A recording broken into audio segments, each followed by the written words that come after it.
Now joined by wide receivers coach Mickey Joseph. And, you know, Mickey, just two boys from the West Bank. There you go. Jefferson Parish Playgrounds, and look at us now, huh? Yeah, you Harvey, I'm Nicholson. That's right. Yeah. Welcome, and I tell you what, it's been a long journey for you, and a job like this, certainly a dream come true for somebody that's thought of so highly in the state of Louisiana. This is really going to be special for you. Well, yeah, taking it all in the last couple of hours, because when it first happened, right. You're in between, trying to get my head coach on the phone, get Ed with my head coach, and try to get all the business part out of it. So you really had time to think about it. And, my mom put it in perspective this morning.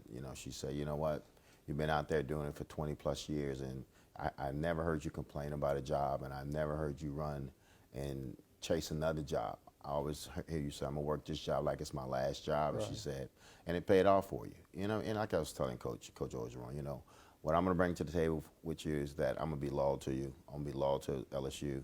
I'm going to be loyal to these players. And at the end of the day, I'm going to be an example that they can come behind and say, hey, this is guys that I kind of want to be like. When you hear the name Mickey Joseph, when I hear the name Mickey Joseph, obviously we've known each other for, we're getting old, 35 years or so, right? Long time. But not only you think of a Louisiana legend, a great football player, a great quarterback, but you've always been a great person, a great extrovert, well-liked in the community. And when I heard Mickey Joseph, my first reaction was like, yes. How does that make you feel to be just, you have those sorts of relationships in this community because of the stuff that you've done, the legwork, you've been involved in the community. It's really has to make you feel good, I imagine. Well, it goes back to how you was raised with your parents. And being able to go play at Archbishop Shaw and play under Coach Hank and, be under some good people. And one thing Coach Hank used to always say that it doesn't take a lot of energy to be a good person, And what I try to do, I try to treat everybody with respect, And if I feel like you're disrespecting me, tell you and still not put you out my circle, give you a chance because at the end of the day, I'm not the guy who's going to judge you at the end of your life. And I try to always be a good person, try to always help people, and try to help, just try to help kids in general. When I think about you and your career, you've always been about helping kids, whether at the high school level or around the Katrina time, and that's been well documented, in college. And like you mentioned, you were at Langston, and I think you had 30-plus kids on your roster from New Orleans, yes. Which is impressive. So your ties not only to New Orleans, but the state and helping kids, you have a long history of that. Yeah, the thing about it, I really love, love Louisiana. And we talk about it all the time. And I know my senior year at Nebraska, I remember telling my friends this, like, I'm moving back home. It might not be in the next 2 or 3 years, but when I leave here, I'm going back home because just Louisiana grows on you, and because it's such a great community. Everybody's the same here. Sure. We all eat the same food. We all raise our kids the same, and the thing about it, it's truly caring in this state. And I know here coming to LSU, some of the most passionate fans that you can ever be a part of. And they don't mean nothing personal about it. They want to win just as much as you. So just coming here to Louisiana and being at Louisiana State right now, it just seems like when we go out and play at other schools outside the state, it's Louisiana against that state. And I know I'm on the right side.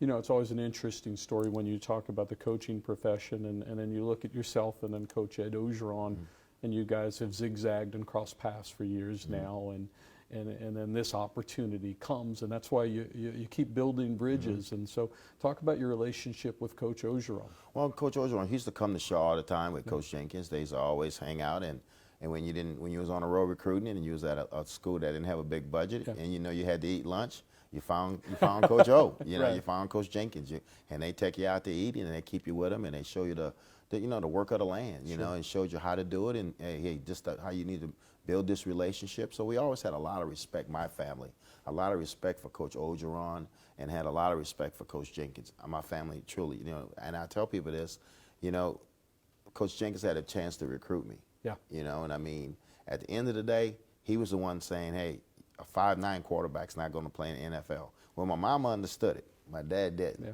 But at the end of the day, my dad knew, hey, boy, we probably should have went to LSU because at the end of the day, they missed a lot. You know, they missed a lot. Sure. But the relationship with Coach Orgeron is just unbelievable. You know, it's just unbelievable. And when I got the call, it felt like, you know, we hadn't missed a beat. You know, because I know he's passionate about what he can do, and they couldn't have hired a better guy. And you couldn't hire a better guy that wants to be here at LSU. Absolutely. That wants to. Yeah, at the end of the day, when you bury him, and you bury both of us, we want to be buried in the middle of that field. Absolutely. You know, and have that crowd, you know, chant LSU. So it's going to be it's a great opportunity, and it's going to be a great journey.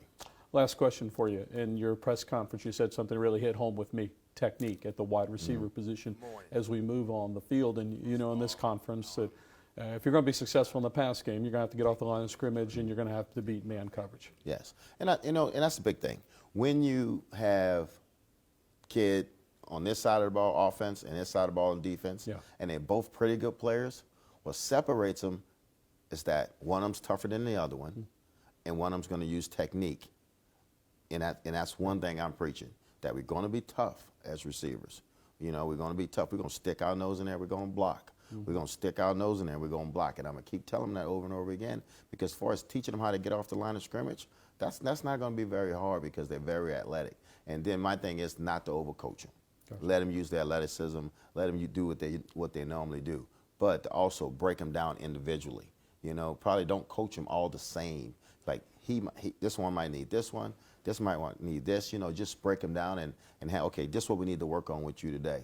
And then at the end of the day, you know, let them know that, hey, I truly care about you as a person before a football person. Absolutely. You know, and that's what I'm bringing to the stage with them, and I'm sure they're going to buy in. And like I said, I'm excited. Well, I get used to saying this. Coach Joseph, welcome to LSU. We're excited to have you here. I know certainly a dream come true. We're grateful to have your family here. Thank you.